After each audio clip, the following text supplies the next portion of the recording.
Ете така се враќаме назад во студиото и продолжуваме онаму каде што застанавме. Многу наскоро ќе имате можност да видите дека во ова студио јас не сум сама. До мене имам четворица момци кои што навистина со повод се со мене денеска во студиото. Денеска малку подоцна во 12 часот и 30 минути истите тие ќе одржат пресконференција на која што ќе се попалат за успесите кои што ги има Европскиот куп во кикбокс во Србија, а и пред самата пресконференција ексклузивно во МТМ во Колосек имаме можност да разговараме за нивните успеси. Најнапред да ве поздравам, со мене се Александар Стилковски, Димитар Георгиев, Ненад Маниловски и Далибор Огнанов. Здраво, добро ни дојдовте.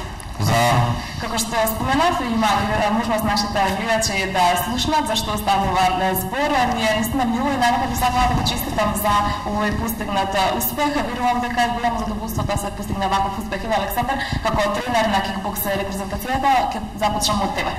Ви благодарам за честитките и поздрав до гледачите на вашата телевизија. Нормално поводот за кој што ние гостуваме денеска вашата емисија е Европскиот куп кој што се одржа во Белград изминатиот викенд, каде што настапивме со тројца надпреварувачи такмичари и нормално се вративме со 3 медали, 2 сребрени и 1 златен медал. Така, оно што е многу интересно и што сигурно би сакале нашите гледачи да го слушнат, и веќе можеме да забележиме и фотографии кои што ќе им доближат на гледачите од делот атмосферата тоа што се случувала токму таму. Беше ли тешка конкуренцијата, во каква конкуренција се боревте ве двете, може да кажеш ти? Имаше конкуренција од 5 држави: Унгарија, Србија домаќинот, Словенија, Хрватска, така, околу другите учесници, колку беше тешко да се избориш за медал? Прилично тешко, затоа што на вакви купови одат само најдобрите и стварно е тешко. Одат само државните прваци. Така, Далибор, нешто да ни кажеш ти околу твојот пласман, околу твојот ангажман? Да, јас се такмичев во дисциплината кајаден. Значи, на првенството имаше доста квалитетни борци, околу и светски прваци имаше исто на турнирот.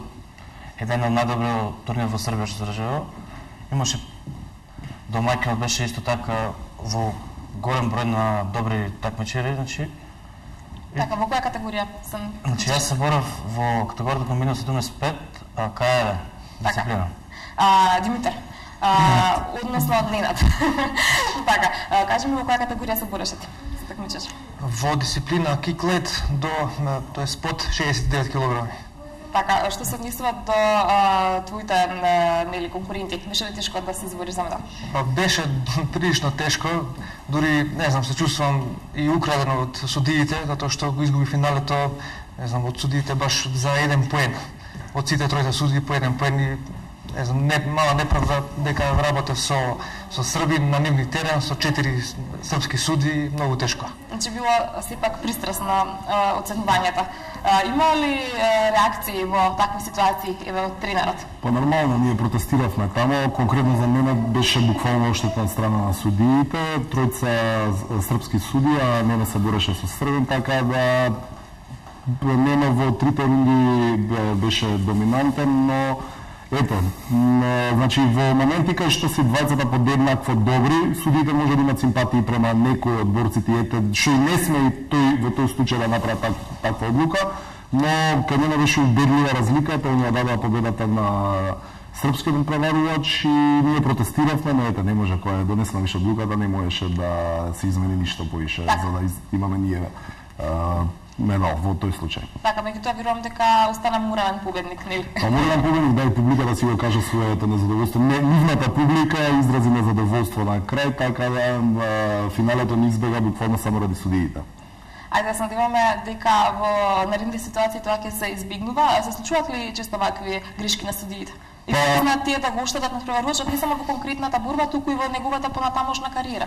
Па добро, судиите, значи тој еден подпис може многу да го оштети такмичарот. Конкретно е за овој европски куп.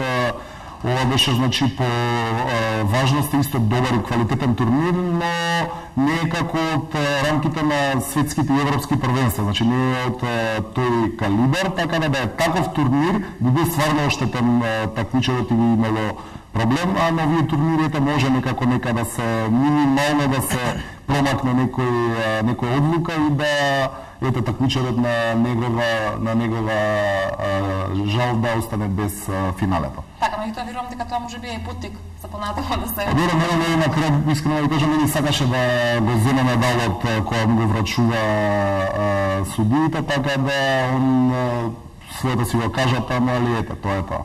Така, освен на ова значајно натпреварување, такмичење како што видите, пред 2 недели во Скопје се одржа уште еден исто така важен настан, државното првенство. Како помина државното првенство? Јасно, да, па добро, овие слики што може ги видите, значи сега на компилација на слики од дека дел од државното првенство, дел од Европскиот куп што се одржа во Белград.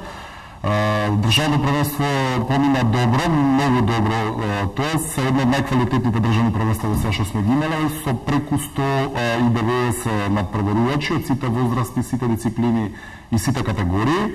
Државното првенство се одржа во Калеб, организација на кикбоксинг клубот Шампион од Скопје, каде што имавме прекрасни борби, такмичењето траеше буквално цел ден од 10 савале до 10 навечер и сме презадоволни од државното првенство. Така, верувам дека кикбоксерите живеат за ваквите случувања. Колку на време е потребно да се подготвите за да можете да се представите нели во најдобро светло? Повели. Значи да се подготвуваме за турнир, значи не треба доста време за тренинг, значи да треба околу 4 часа за тренинг. Значи на сабале тренираме за физички тренинг, за кондиција, а навечер тренираме повеќе техника. Така. Значи 5 тренинга на ден се доволни за тренинг. Така, би сакала, Нинато, да те надополнам и тебе, околу на самите подготовки, колку време ти е тебе потребно за да можеш да се представиш во најдобро светло? Се случува ли никогаш да се излажеш околу твојата подготвеност кондиционна, да мислиш дека си подготвен, па да ескивираш од никаков тренинг или такво нешто не е дозволено? Не е дозволено, мислам порано кога не бев толку навлезен во овој спорт, да, сум изгледал и неспремен, ама веќе тоа не може да се случи. Цело време држиме на еден стандард, околу 80% од спремноста, кога ќе дојде надпревар, не месец пред тоа појачуваме, идеме 100, 120, 130% и значи рушиме све што има таму. Така, Димитар, околу твоите досегашни активности, колку досега си бил ти застапен на ваквите надпреварувања? На овој конкретно овој Европски куп, ова ми е трет настап. Првиот пат без дисквалификација, повторен тест суди, ова ми е втора златна медал од тој куп. Така. Далибор, на колку досега ти надпреварувања си можел да учествуваш? Досега учествувам многу надпревари. Значи исто и на професионални мечови кикбокс, исто и на државни, на светски, на медитерански првенства. Доста борбам. Така. Кои се вашите впечатоци воопшто од овој спорт? Колку овој спорт е користен, колку е добар? Овој спорт е многу користен, како прво кардио е многу добро исто, значи не смирува, значи сите мислат дека кикбоксерите се некои агресивни типови или нешто. Значи кикбокс е еден од најдобрите спортови, мислам, во светот е најпознат. И значи кикбокс е нешто што јас не можам да живеам без него. Значи се давам за кикбокс, значи тренирам време, се улагам во кикбокс, значи има направили дружини, значи тоа треба да живее само спортист, значи секој не може да живее. Така. Дружини, се. Александар, вие сакала тебе да запрашам, какво уживање има овој спорт во Македонија, каква репутација има? Значи на највисоко ниво. Кикбоксот во Македонија е спорт кој што голем број на луѓе го практикуваат. Председателката на Федерацијата Александра Неделковска секојдневно добива покани за отварање на нови клубови, значи утре конкретно сме на отварање на нов клуб во Гостивар, значи спортот иде напред во Македонија, кикбоксот не тапка во место. Као што кажа нашиот судија Димче Кичевски, сите спортови во Македонија имаат проблем како да ги напунат салите со деца и слично, ние имаме проблем со термини, како да ги продолжиме термините за да можеме децата да ги сместиме во салите. Така да спортот, кикбоксот во Македонија е на едно респектабилно ниво, идеме напред, резултатите најквалитетни во кикбоксот, мислам дека тек следуваат и тек ќе се слушне за Кикбоксинг Федерацијата на Македонија. Значи зборам за оние валидни клубови, оние клубови кои што се во склоп на репрезентацијата, не оние диви фантомски сезонски клубови кои што доаѓаат и проаѓаат.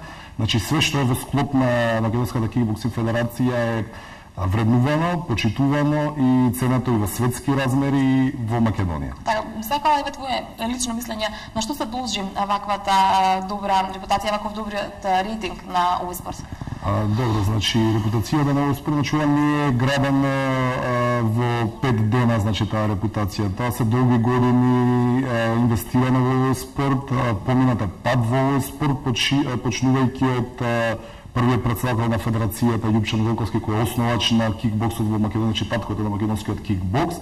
После неговата смрт, значи новиот председател, новата председателка господјата Александра Велковска, која што си ја врши безпрекорна работата и која што значи го издигна кикбоксот на уште поголемо ниво тоа што беше претходно и нормално такмичарите и сите други пропратни луѓе кои што се членови на федерацијата кои што си го даваат својот напор таму. Така, сакала едно прашање околу најмладите членови. Имате ли проблем понекогаш со родителите на оние кои што сакаат да не се занимаваат со кикбокс? Јасно, да.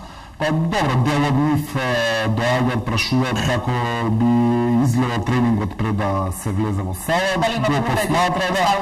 Не, овој спорт повреди да се сведе на минимум, пошто имаме комплетна заштитна опрема, починајќи од папучи, костограми, протектори за кациги и слично, значи една комплетна опрема кај што нема простор за некоја посериозна повреда и нормално повредите се сведени на минимум, луѓето го гледаат, го сваќаат тоа и во нашиот спорт се нема некоја посериозна повреда, барем не од нашите такмичари. Така, Димитар, еве би сакала ти да те сапрашам, колку време ти се занимаваш со овој спорт? Па, ова ми е активно, ова ми е веќе 6-та година.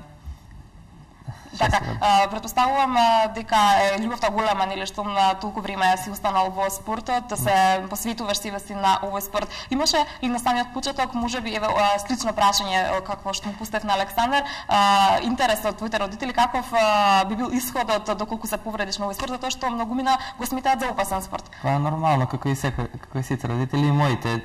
Искрено не ми дозволува да одам на кикбокс, исто не ми дозволува на надпревари и нешто слично. И како и секој кикбоксер, првиот надпревар ми беше скришен. Навистина интересно би можело да се раскаже тоа, нели, како една интересна случка, како интересна приказна, меѓутоа верувам дека кога се пофали можеби со постигнатиот успех им беше мило. Да, па нормално, тие се надевале дека ќе изгубам и нема да се вратам во салата, но победив и продолжив. Така, верувам дека токму тоа е успехот, е она кој што ги мотивира и самите играчи да продолжат понатаму. Колку успехот знае да биде мотивација? Добро, успехот, значи само да коригирам, не се играчи, такмичари и борци, играчи се фудбалери, кошаркари и слично.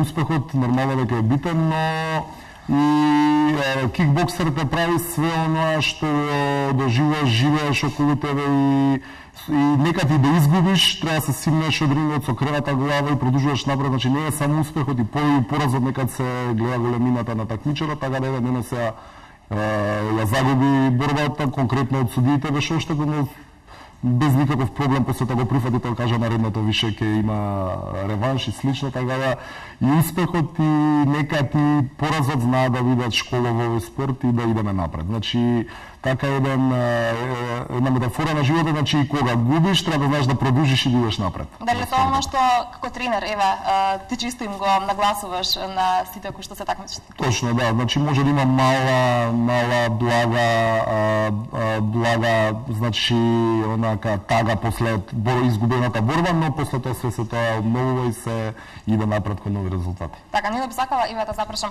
кои се оние карактеристики кои што би морал да ги содржи во себе, во својот карактер еден добар кикбоксер?